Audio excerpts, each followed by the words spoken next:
আজকে আমি বানাবো কচুর লতি। কচুর লতিটা নিয়ে প্রথমে কেটে ধুয়ে পরিষ্কার করে নিয়েছি। প্রথমেই কচুর লতিটা একটু গরম জলে ভাপিয়ে জলটা ফেলে দেব। নুন আর একটু হলুদ দিয়ে দেব। 2-3 মিনিট রেখেই কিন্তু নামিয়ে ফেলবো, যাতে কচুর লতিটা গলে না যায়। সরষের তেলটা গরম হলে চিংড়ি মাছগুলো ভেজে তুলে নেব। ওই চিংড়ি ভাজার তেলে কিছুটা রসুন থেতো করে দিয়ে দিয়েছি। রসুনটা একটু বেশি পরিমাণে দিয়েছি। এবার কিছুটা কুচনো পেঁয়াজ দিয়ে দেব। টমেটোর দানাগুলো কিন্তু ফেলে দিয়ে আমি রান্না করব।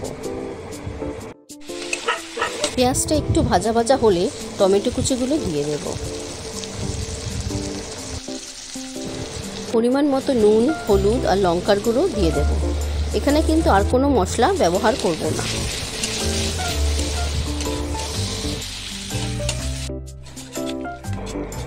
সামান্য পরিমাণে জল দিয়ে মশলাটা ভালো করে কষিয়ে নেব।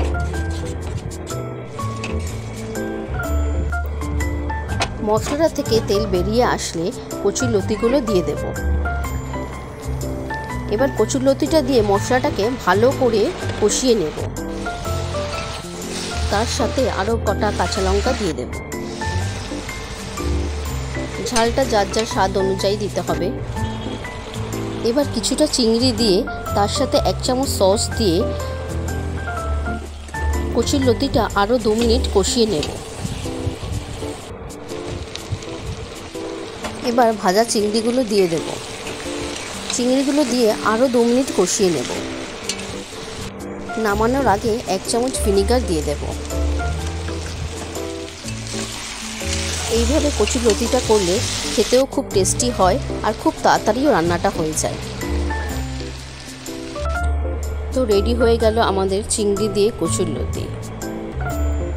এইভাবে করলে খেতে কিন্তু দারুণ লাগে।